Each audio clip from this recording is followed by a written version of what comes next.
Hey folks, my name is Jen, and today we are going to talk about the books that I read in August. So, like I said, on this very rainy day, we're going to talk about the books that I read last month, finishing off the summer season. If you hear any background noises, that is just the rain. I figured perfect day to be a little cozy and also, you know, talk about what I got through last month. I did not actually read that many books. In August, I read 5 books in August, actually. So how did I do overall over the summer with my TBR? Not that great. To be completely honest, the summer TBR that I had picked out, I did not end up reading most of them. I got through far less of that seasonal TBR than I really wanted to, but that's just kind of how shit happens, so. But how did I do with my challenges? So I wanted to read a book from the banned book challenge. How did I do on that? Did not in August. I wanted to read a classic per month, and I did manage to read one classic, technically, and I also wanted to read a nonfiction book, and I read 3 of those. So, let's start talking about the books, shall we? First up, the classic that I read. I won't spend a ton of time talking about it really because it is a book that I have discussed before, and it's also part of a series. But I did a reread of The Two Towers by J.R. Tolkien. Historically, or rather, just last year when I read these for the first time, I did not really enjoy The Two Towers as much. I liked the other 2 books, especially Fellowship. Two Towers, the first time I read it, I did not enjoy it as much because I didn't like how it was split up. In Fellowship, once we get the group together, the group is together, and I really enjoyed having all of the Fellowship together. I really loved all of them being together. Two Towers, the first time I had read it, I didn't enjoy it as much because it is split kind of in half.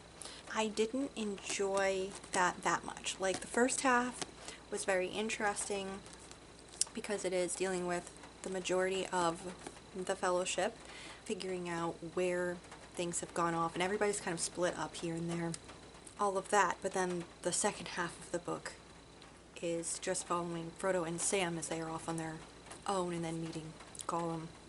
And I don't like Gollum that much, and I missed them being part of the group. I missed everybody being together. So the first time I read this, I was just kind of like, about it. This second go-through, I actually enjoyed it a lot more. I feel like I got a lot more out of it. I really loved the expanded bits of the world that we were getting in this. I really loved everybody kind of meeting everyone else, going off and doing their own thing. Legolas and Gimli becoming bros. Love it. Parts of them together in here are actually quite funny, which I know they play up a little bit more in like the movies, like their competition with each other during a battle of how many orcs they've killed, basically. You know, I really love their friendship and how it has grown since the first book. I love that a lot. That is definitely a good part. Aragorn, of course, awesome, and Merry and Pippin off on their own, doing their thing. And honestly, I think my favorite part of this book, and actually one of my favorite parts of the entire series, is when Merry and Pippin encounter Treebeard, and they spend some time with all of the Ents. That is, yeah, 100% one of my favorite parts of this entire series. It has to do with the Ents. Like, I adore the Ents, and Treebeard is awesome. So I really had a lot of fun rereading those scenes. I love those chapters a lot. I love Merry and Pippin themselves, and yeah, I had a really good time with that whole section. And then getting back to Frodo and Sam, I found a lot of the quotes in here really hit me really hard, and I really love Frodo and Sam's relationship. Their journey, while I don't enjoy it as much as the other sections of the book, I still had a good time rereading it. I still do not like Gollum. I can't. And I really feel like Sam. I feel for Sam. I too think that Gollum is a sneaky, conniving, manipulative, having to deal with this person as their guide. And I really loved meeting Faramir again. I adore Faramir. He is one of my favorite characters. He is best boy. I will say though that I still think that this book ranks lowest on my list of 3 basically, and that is because of the last couple of chapters in here having to deal with the giant spiders. Rather, the giant spider. We just watched the Hobbit movies just last weekend, and damn, was that was a time for me. I did not, woo, the giant spider parts, it just kept going, you guys, it just kept going. Why did they have so many scenes of this? They didn't need to have that. It didn't need to be that long. Ugh. Movies I enjoyed otherwise, but like, so this spider thing, my husband can attest to this. We were sitting on the couch and he was like playing a video game or something, and I was reading, was finishing this up, and like felt like every hair on my body was standing on end. Like I had goosebumps all over me. I was just like, ugh, and I kept like making noises every time I was reading it because it was just like, it was so horrible. Because I definitely am one who pictures what they are reading in their head, and some of it is from the movie that I can picture, and some of it is just stuff that I'm picturing in my head. So that was unpleasant to picture that in my head, even though I've never watched that scene in its entirety in the movies. I always close my eyes. But still, like, my imagination is pretty good. That was unpleasant. I hated that. It was the worst. Why, as a famous ginger once said, why is it always bloody spiders? Why? Anyway, I really did like my reread of this, other than the last couple of chapters of the book. And I am currently in the beginnings of my reread of Return of the King, and still enjoying that. So yeah, I do really like this reread. I don't think this is one that I'm going to reread every year, because this is an undertaking. It is 3 books that are kind of dense, but it is 100% a series that I am going to reread in the future, and I'm really glad that I chose right now, when I'm feeling sad, to reread it, because it is, I think, a series that can remind you a little bit that humanity isn't that bad sometimes. Anyways, this was 4 stars. Now, what else did I read? I read 3 nonfiction books, and the first of which was not on my banned book challenge, but it was one of the books that I had started last year and I really wanted to finish reading. So it was on my list of things I ultimately definitely wanted to read this year, and that was Notes of a Native Son by James Baldwin. Wow, this book, I highlighted a bunch of things from this book. I think the reason I had such a hard time with a lot of this had to do with mostly my own mental state. It has nothing to do with the book itself. Like, this was excellent. James Baldwin is definitely, he was a very engaging writer, and I felt a lot of things while I was reading this collection of essays.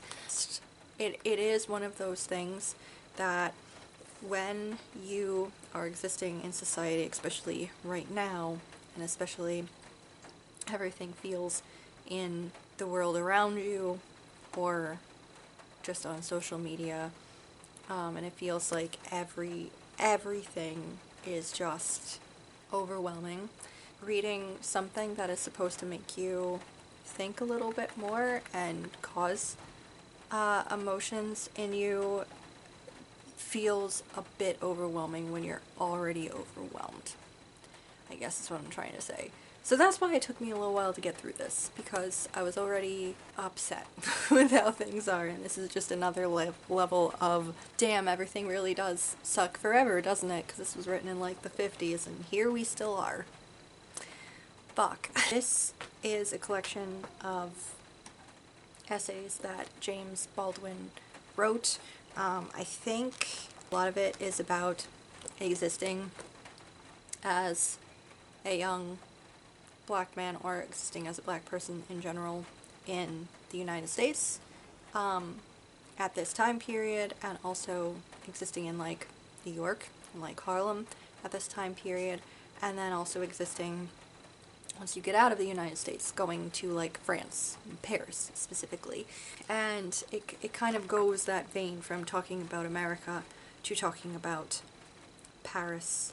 And then also one of the last essay, he is in a tiny, Swiss village. He's in a tiny Swiss village that had rarely ever seen a black person ever. And that experience also of being kind of on display, and talks a lot about the different experiences between being seen as something negative and seen as trouble or a burden, to being seen as an animal or an oddity in the zoo or something on display because he just looks so different than anything anybody has ever seen in those parts. It's very interesting the ways he talks about existing in these different worlds and how all of it is kind of a problem.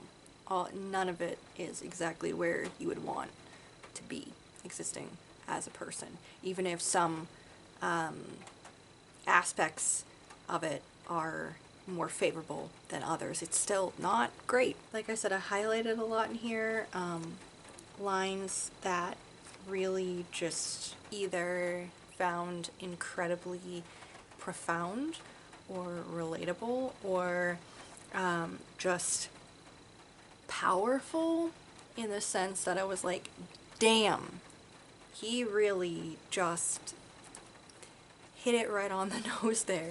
It's incredible things that he said. One of my favorite lines in here, it actually comes from his autobiographical notes before the beginning of his essays. And it is a quote that I have seen a lot online, and I was really happy to finally find the source of that quote. And it is, "I love America more than any other country in the world, and exactly for this reason, I insist on the right to criticize her perpetually." And it's definitely a quote that I have tried to throw back at people when they say, well, if you really love this country, then you can't say anything bad about it. And it's like, that's not true, actually. It's very much not true.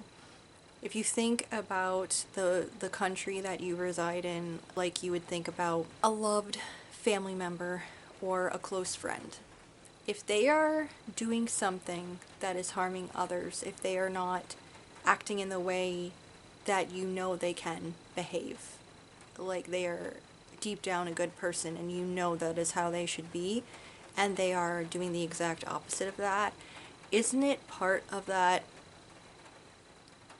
love that you have for them to tell them, whether gently or firmly, that they're not doing something right? You're pointing out to them that they're behaving like an absolute fucking goon. Like, you have the right to tell them that, and that's you showing your love for them, is saying, hey, you're not acting the way that you are supposed to be acting. This is not you. You know, that's what you do. So, kind of look at it in that general way, really. There's a lot of, like, he criticizes a lot of stuff. He has one called Everybody's Protest Novel, and he's really criticizing the hell out of Uncle Tom's Cabin.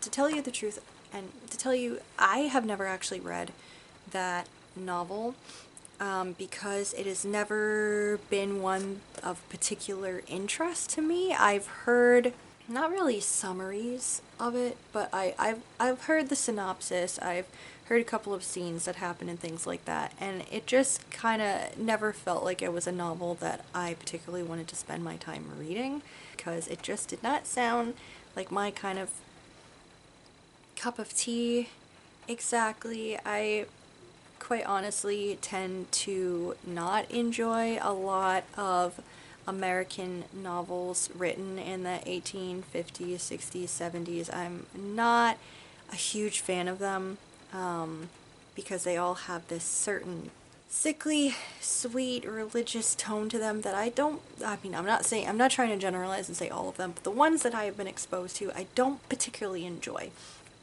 And especially something that seems to try to be more favorable towards white plantation owners, for example. It's just not something that interests me. I don't really care. You owned people. I don't care if you were supposedly the kindest, most generous person in the fucking world. You owned another human being.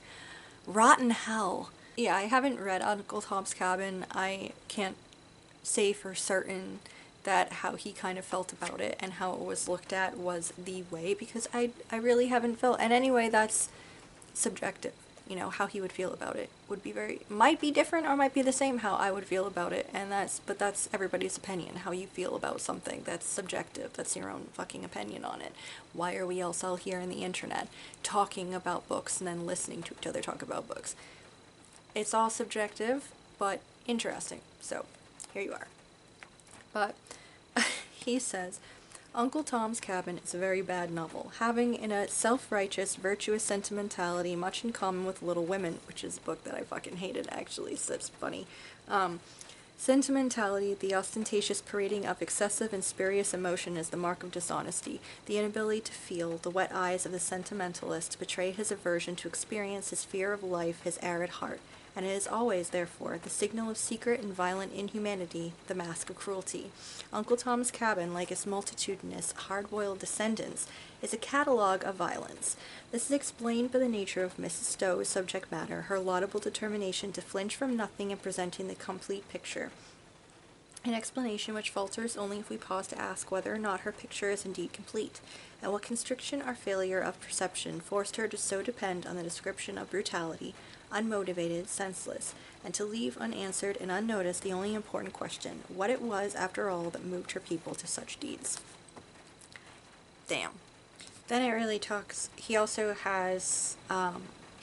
talks a lot about being a Black American and how that differs from being a Black African, and how this differs in, he brings up a lot of this feeling of displacement wherever he goes in society, and that this is a common thing. What it means to be American. He has some scathing words for the House Un-Americans committee, which existed in the 1950s because of communism, and mostly because of Hoover, who was a fucking dickbag. I can't remember when that was dissolved, but it very much existed in like the 1950s in response to communism, basically. He talks a lot about religion as well, churches and everything, and how they relate to people, or how... He also has some critical words for religion as well, especially how it has been used to oppress minorities.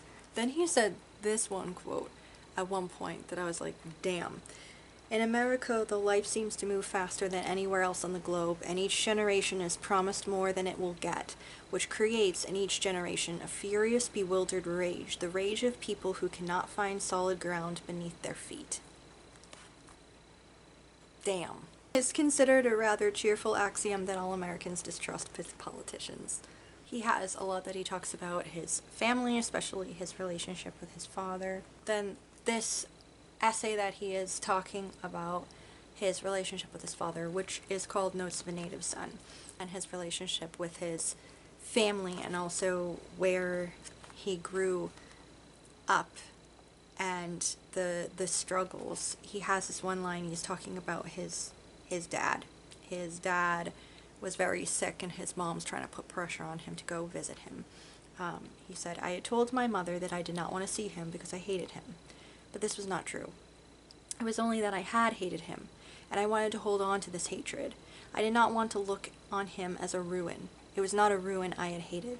I imagined that one of the reasons people cling to their hate so stubbornly is because they sense once hate is gone, that they will be forced to deal with pain." That was so fucking profound. It actually kind of took my breath away. Like, oh.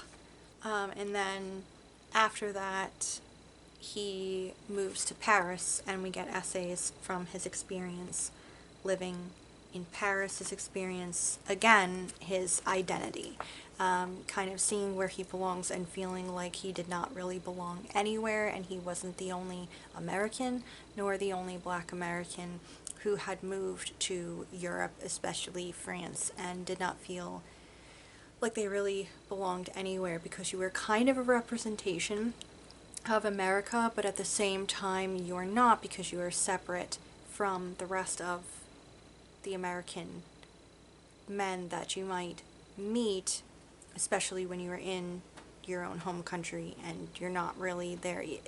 He's very much discussing this sense of displacement and not really having a complete feeling of belonging in any place, and discussing that, well, maybe if you go to the original country of origin, like Africa, would you really feel like you belong there either? And it's just like this big discussion on identity, and one of these essays is actually called "A Question of Identity." It says, "The American wishes to be liked as a person, an implied distinction which makes perfect sense to him and none whatsoever to the European. What the American means is that he does not want to be confused with the Marshall Plan, Hollywood, the Yankee Dollar, television, or Senator McCarthy. What the European, in a thoroughly exasperating innocence, assumes is that the American cannot, of course, be divorced from the so diverse phenomena which makes up his country, and that he is willing and able to clarify the American conundrum. If the American cannot do this, his despairing aspect seems to say, who under heaven can? The American confusion seeming to be based on the very nearly unconscious assumption that it is possible to consider the person apart from all the forces which have produced him. This assumption, however, is itself based on nothing less than our history, which is the history of the total and willing alienation of entire peoples from their forebears. What is overwhelmingly clear, it seems, to everyone but ourselves is that this history has created an entirely unprecedented people with a unique and individual past. It is indeed this past which has thrust upon us our present so troubling role. It is the past lived in the American continent, as against that other past, irrecoverable now on the shores of Europe, which must sustain us in the present. The truth about that past is not that it is too brief or too superficial, but only that we, having turned our faces so resolutely away from it, have never demanded from it what it has to give. It is this demand which the American student in Paris is forced at length to make, for he has otherwise no identity, but no reason for being here, nothing to sustain him here. From this vantage point of Europe he discovers his own country, and this is a discovery which not only brings an end to the alienation of the American from himself, but which also makes clear for him, for the first time, the extent of his involvement in the life of Europe. So that one is more discussing how to really experience Europe, how to really get out there and be a part of it.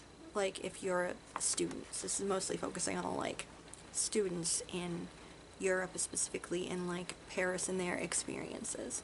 He also had an experience in Paris where there was a cultural and lingual misunderstanding, and he and another man were brought up on charges and experienced the French jails. It was not a good time. Not a good time at all.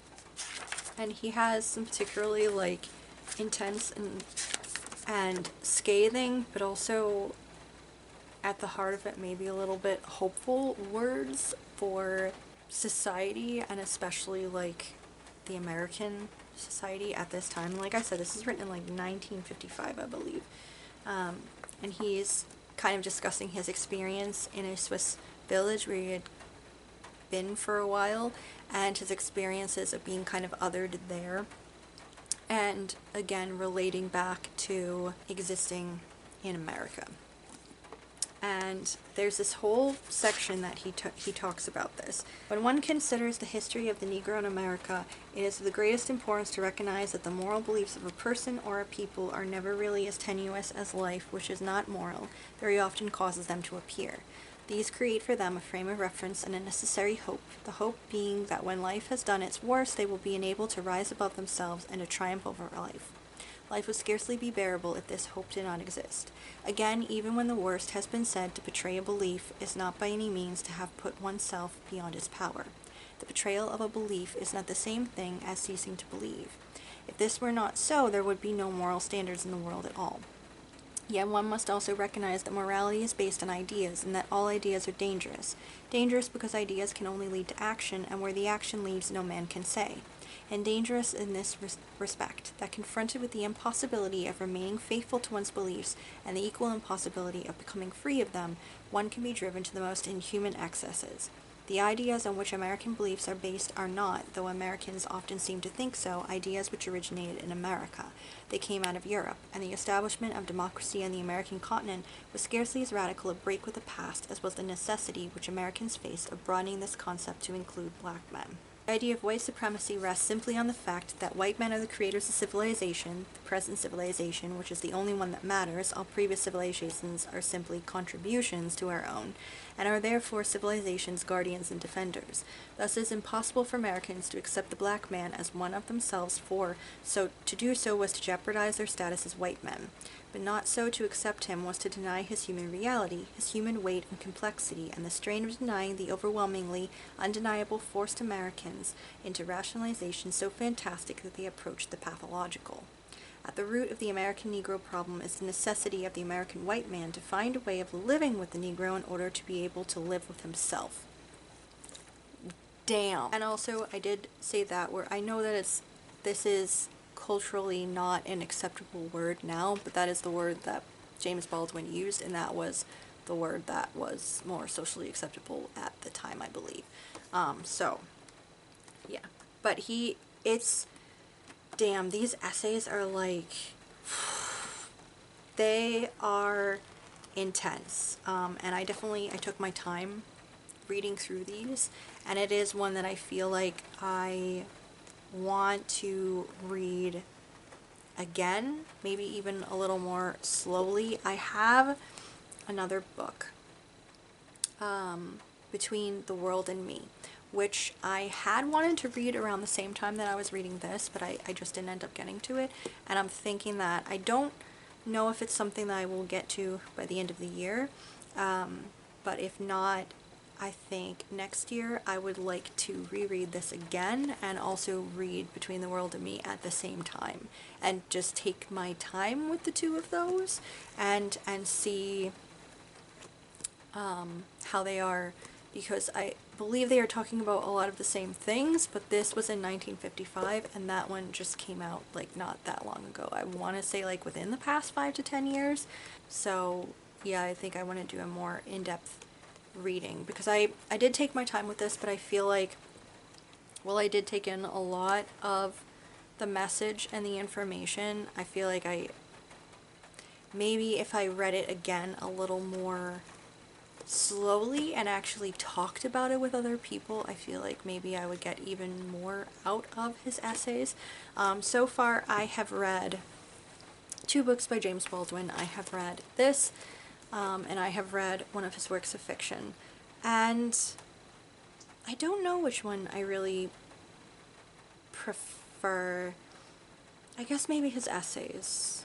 I think I might prefer his essays, maybe, because he really just goes right for the throat with them, really, and it's, you can sense his anger and exasperation and sarcasm and humor. He has a little bit of humor here and there too, and you can kind of sense that throughout all of his writing. So I might prefer his nonfiction as opposed to his fiction. But I do have one other book of his to read. It is, I believe I have Go Tell It on the Mountain. And that one is, I think, having to do a little bit more with like religion and stuff like that. So yeah, but I can't say it was fully enjoyable because a lot of it got me like really angry, not like at him, but just angry to see like this is how people fucking were behaving and this is kind of how we're still behaving and I hate it. Like that. So maybe not 100% enjoyable, but like I was very much engaged with the writing, and it definitely is something that I believe should be read by a lot more people. What did I give that? I give it 5 stars. Now I said that I read 3 nonfiction books. The other 2 nonfiction books I probably won't spend that much time talking about just because I have read them before several years ago, and also because they kind of deal with a topic that I don't always like to discuss, I guess, which is spirituality in general. But anyway, the 2 books that I read were Wicca and Living Wicca. These are both by Scott Cunningham. Scott Cunningham was a Wiccan practitioner and author. He wrote several books about Wicca in general, some of them more specifically focusing on certain aspects like herbalism and crystals and incense and all of that jazz, aromatherapy stuff, but then he also wrote books more about magical practices, and these 2 books kind of informing upon those, and this is focusing in on the solitary practitioner, so someone who does not have a group to go through, someone who does not have a mentor necessarily, and kind of focusing in on what it's like to be a solitary practitioner and how to kind of go about your studies and your practice alone, if you are doing so out of necessity or because that is what you feel comfortable doing. Like I said, I read these several years ago, and lately I have decided that I wanted to do a back to basics kind of deal where I wanted to go through and reread all of my New Agey spirituality books, including I have like 3 or 4, I think, that I actually have not read yet. So I decided, you know what, I want to take my time reading through these and make copious amounts of notes, as you can see, and really kind of go through all of these books. So that is what I began doing. I really enjoyed going through these books again, making my own little notes in them, whether they are my thoughts on things, summarizing things, and everything. I really enjoyed taking my time to kind of do that, and I guess almost like personalizing these books, especially this one. I wrote a lot of like notes and commentary and things like this in this particular book, and I kind of did the same here and there in this second book as well. So yeah, this is the original guide, and this is the further guide, which talks a little bit more in depth about a lot of things that are first discussed in the first book, and then also gives a complete like guide to writing your own, a more in-depth guide to basically forming your own practice within Wicca, and even talking about, hey, if you deviate, you know, this is just your own personal thing. And I really enjoyed going through these books again. The first time I read them, I really liked the way that Cunningham wrote about things. I really felt like seen, I think, as far as he was discussing beliefs and spirituality and nature and just feelings about things like that. And I kind of felt seen. I kind of felt like, wow, this is exactly how I have felt for years about things. This is exactly the kind of things that I also relate to and kind of believe in. So it was very reassuring and comforting, I think, the first time that I read these books and I really took to them.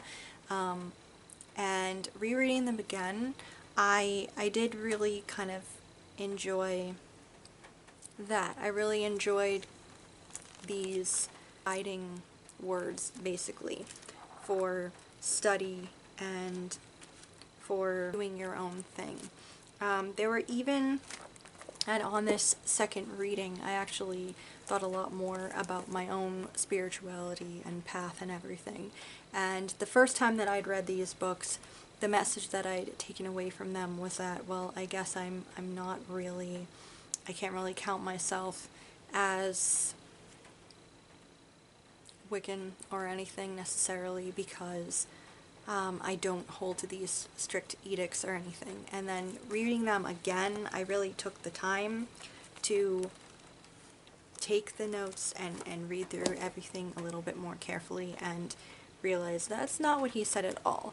I took that belief from what I had of organized religion, what organized religion had taught me, and I kind of took that and tried to place that on Wicca in generally, and that's not what it's like at all. Wicca, as its modern practice, has not been around that long, technically, but a lot, not all of it, but a chunk of it is based on things like traditions and things that were documented or passed down, or practices that were around for a very long time. And it's it doesn't have that strict thing of, well, if you don't believe this one aspect, then you're not a good whatever. That's not how it behaves at all. And one aspect it wasn't that I didn't believe in it, it's just I didn't believe in it absolutely. And reading it again, it was like, don't force yourself to believe in this. Knowledge is far superior to belief, for belief is the way of the uninformed. It isn't wise to accept a doctrine as important as this without a great deal of study to see if it speaks to you. And it's like, well, damn. Anyway, yeah, I really enjoyed rereading these again and really taking my time with them, and I guess loosing myself of some of that religious guilt in me, which is not part of Wicca or paganism in general. That's not part of it all. That's the Christian thing. Religious guilt, that's not in the New Age spiritual path, so it doesn't belong there. So feeling guilty for not keeping up with the practice or not celebrating every holiday or not, getting up, that's not, you don't need to feel guilty about it. Taking some time because mentally and emotionally you don't feel well, there's nothing to feel guilty about there. Everything like that. I don't know. I really liked rereading these, and yeah, like I said, taking my time with them, and I feel a little bit better overall, because part of me has been feeling really guilty because I haven't been keeping up with things or doing things just because I'd been a mess. And so that was nice in that aspect, but it was also nice in the aspect of taking another look at my studies and taking another look at my belief systems and really trying to get down to the nitty-gritty of defining it, because I've never really wanted to completely define everything overall, because why would I do that? It's not something that I really talk about with a lot of people, because I feel like your own personal beliefs are just that. They are your own, and they are between you and whatever version of creator you have. So yeah, but I've actually been taking the time to completely define how I feel about things, and that has been very interesting as continuing through with studies and continuing through with rereading a lot of these books and eventually getting to the ones that I have not read yet. Anyway, I really enjoyed reading these again. These were, well, I guess this one was a 4-star and this one was a 5-star. And then the last book that I read in August was The Beast of Littleton Woods by T.E. Kinsey. This is the latest book in the Lady Hardcastle mystery series. It is, I was so excited to read this book. Oh, it still smells so good. I ordered this from I keep wanting to say Borders. Borders has not existed in years. God, what's wrong with me? Barnes & Noble. I ordered it from Barnes & Noble. And oh my god. It kind of smells like the store. Oh, it's so good. I'm sorry, I haven't been in a bookstore in a while and I'm having a problem. Anyway, I read this and I fucking loved it. This is, see on the cover, first of all we can see, hey, Flo is in a maid's outfit. How cool is that? Anyway, this is taking place in October 1912. Flo and Lady Hardcastle and the rest of Littleton Cotterell has finally emerged from their houses. They had some wicked bad storms the previous week or so, and they finally come out and found that one of the neighboring farmers, his sheep have been massacred, basically. Rather, no, it's one of his sheep has been just decimated. And this is horrifying in of itself because it's oh my god, what creature is that? There's been rumors that this huge beast has been stalking the land, killing sheep, and they're oh my god, and there's rumors. Is it a wolf? Is it a bear? Is it a panther? There are just so many rumors about what this beast is, mythological, supernatural, real. Just kind of talking about that. So Flo and Lady Hardcastle are alright, we have to figure out what's going on with this. And then the farmer himself is found brutally killed, and this investigation becomes something much more serious and darker, and the villagers are basically fucking terrified at this juncture. So Flo and Lady Hardcastle are on the case. There's a lot more going on at this time. A ferocious animal, a person, a couple more people are killed and injured, and things really start ramping up for them. This, I really loved it. It had those kind of spooky elements to it that I really enjoyed. I enjoyed those being included. I, again, continuing to love the friendship between Flo and Lady Hardcastle, the time spent with the people in the village. I love the quirky members of this village, really enjoying them. Their friends, the Farley Strouds, lovely people. You really get to know a little bit more of the quirky characters of the village. You get to know the village a little bit more. You get to spend some time. Again, it's a cozy mystery, so there's a lot of downtime, a lot of what the hell are we gonna do to figure this out, eating nice lunches and hanging out and trying to figure things out, and then a little bit of investigating. So I know that it's this series is definitely not one of those go little gray cells figuring things out. This is not your Poirot where everything he does is very carefully thought out, and he's always figuring things out. His little gray cells are at work, or Miss Marple just observing people and relating it to village life and her knowledge of psychology through that. It's not something that's constantly going. Things are a little bit more cozy and chill here, even when terrible things are happening and the stakes are a little bit high. Things are pretty overall chill, and there's a lot of downtime in between actual investigation and action and stuff, but that doesn't bother me.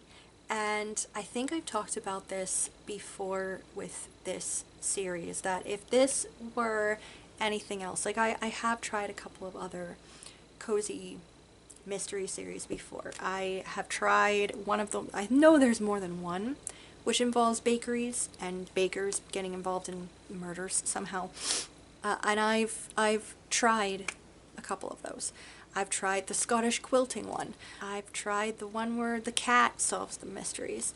Like, I've tried other cozy ones, and I came to the conclusion that I just don't give her ass overall. But this is proving me wrong, or at least this one series out of everything is proving me wrong, because I adore it so much. And I think it is because of how absolutely engaging this series is and how lovable the characters are. The humor is immaculate. The social commentary, chef's kiss. I love the characters. I love getting to know them. I care about them. I want to make sure that they are happy in all of their pursuits. I adore Flo and Lady Hardcastle.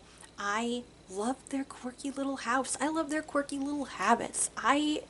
They are so entertaining. Their friendship is so entertaining. The way they relate to other people, their activities, everything that they get up to is just, like I said, so entertaining, so engaging. The writing is very fun, very entertaining. I love the looks at historical society at that time period, like all touching on current events for that time, like everything going on. I'm loving all of that, especially because even though this is a time period, like I mentioned, I've been very interested in the Victorian era lately, and I've been very much like learning a lot of information about this, and this is technically more in the Edwardian era, which is not something I know as much about, but I'm seeing like glimpses of things that I already knew about that are a little older, and I like getting all this new information about everything from current events to how they make coffee or something like that in the just household stuff. Like all of it is fascinating to me. The birth of cinematography, like all of that is so interesting, fascinating, and I love the little things that are here and there, stuff throughout the book. You can tell the author has done like a considerable amount of research. I love his little notes that he includes in the back of the book about things that existed or things that he kind of took that existed at that time and then made it his own. And I really love this series. Like I came for the mystery, but I stayed for the story and the town and the friendships and the humor. I adore this a lot. And this mystery, like I loved the conclusion to this one as well. It was just wonderful, and I know that now I'm gonna have to wait because now I'm completely caught up. This is the one that came out this year. But I also know, because I'm now following this author on Instagram, and I do know that he is like, I think the last thing that I saw him post was that he was working on the next book, or he was finishing up the next book, or maybe doing edits or something like that. Anyway, he has been working on it, and I just, oh man, I hope it comes out next year. I don't know if it's going to, but I hope it will. And I just really love this series, and I'm very sad that I'm completely caught up now. I can't wait to see where else this series goes in the future. This is lovely. This might be, it's not my favorite in the series, but it's definitely up there on my list of favorites out of that whole series, because I loved it. And I think those spooky little supernaturally weird bits just kind of added to my little bit of enjoyment too, as well. Anyway, loved it, and I gave this book 5 stars. So anyway, guys, that was everything that I read in August. I feel like I talked a long time about all of these, so I'm sorry if that's not enjoyable to you. But anyway, thank you guys so much for watching. Thank you for always watching. If you've read any of these, let me know down below. If you have any recommendations for me based on any of these, let me know down below as well. If you're new here and would like to subscribe, please do so. And I will see you guys in the next video.